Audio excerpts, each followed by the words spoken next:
Dengan semakin ketatnya nih Pak regulasi emisi, lalu juga keberlanjutan di sektor otomotif, bagaimana Kaki akhirnya menyikapi adanya tuntutan harus ESG Pak, Environmental, Social, and Governance, itu kan harus menjadi pilar dari perusahaan juga akhirnya. Ya, ya harus kita junjung tinggi tuh. Karena untuk di Jantra Kaki atau Jantra Grupo Indonesia ini bergerak di bidang otomotif, khususnya di jasa perbaikan. Jantra Kaki ini adalah bengkel yang mengusung konsep Go Green. Dan di JG ini juga mendirikan yayasan namanya Jantra Foundation. Itu juga kita menyiapkan ambulan siaga 24 jam dan kegiatan-kegiatan sosial-sosial yang lainnya gitu loh.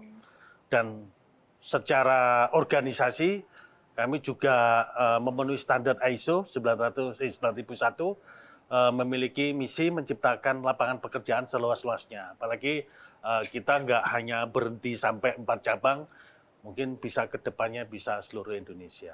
Berarti sejauh ini dengan adanya tantangan daya beli yang lemah, nilai tukar rupiah yang fluktuatif, tarif Trump, apa yang menjadi kendala terbesar Pak? Kalau misalkan 3 kendala besar ini saja ternyata tidak mempengaruhi usaha. Apa tantangan terbesar perusahaan? Tantangan yang paling terbesar itu membina SDM. Berarti baliknya ke internal ya Pak? Iya, Problemnya di iya, internal. SDM. Jadi SDM ini kita juga udah menyiasati bahwa di Jantra Kaki juga mempunyai Jantra Training Center.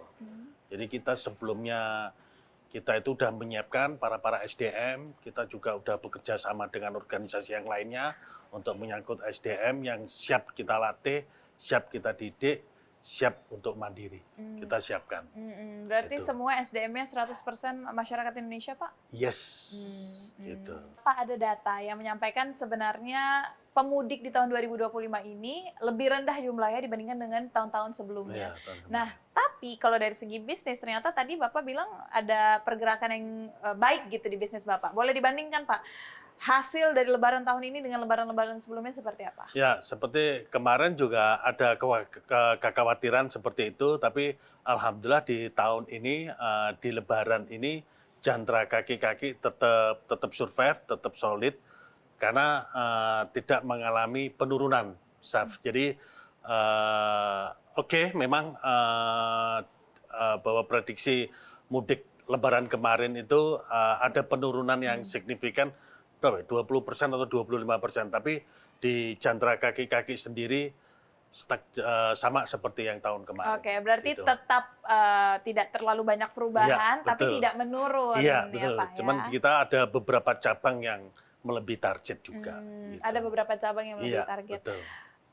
Industri otomotif ini semua lininya Pak berlomba-lomba untuk bisa mendapatkan insentif dari pemerintah, bantuan dari pemerintah, perhatian dari pemerintah. Kalau Bapak bisa menyampaikan sesuatu kepada pemerintah di industri Bapak, di bidang Bapak ini, apa yang ingin dipermudah oleh pemerintah Pak? Yang dipermudah. Terutama ya yang dulu-dulu yang pernah saya alamin tuh ya untuk cari modal. Nih misalnya hutang ke bank itu saya juga dulu merasakan bahwa agak susah ya, karena mungkin ini saya juga mewakili bengkel-bengkel lainnya yang membutuhkan modal untuk bengkel-bengkel untuk ngembangin itu agak susah karena ada persyaratan-persyaratan yang Sulit dipenuhi. Iya betul. Terus sama seperti perizinan-perizinan kita buka cabang itu kadang nggak sama. Jadi antara kota sini sama kota yang lainnya itu nggak sama gitu loh. Jadi harapan saya sih ya ada kejelasan lah gitu loh. Jadi jangan beda-beda gitu loh. Atau yang sono harus ngurus ini, harus ngurus itu gitu loh. Jadi harus sama. Gitu. Ya, biar tidak memakan waktu yang lebih lama dan Betul, memakan biaya betul, juga ya Pak ya. iya.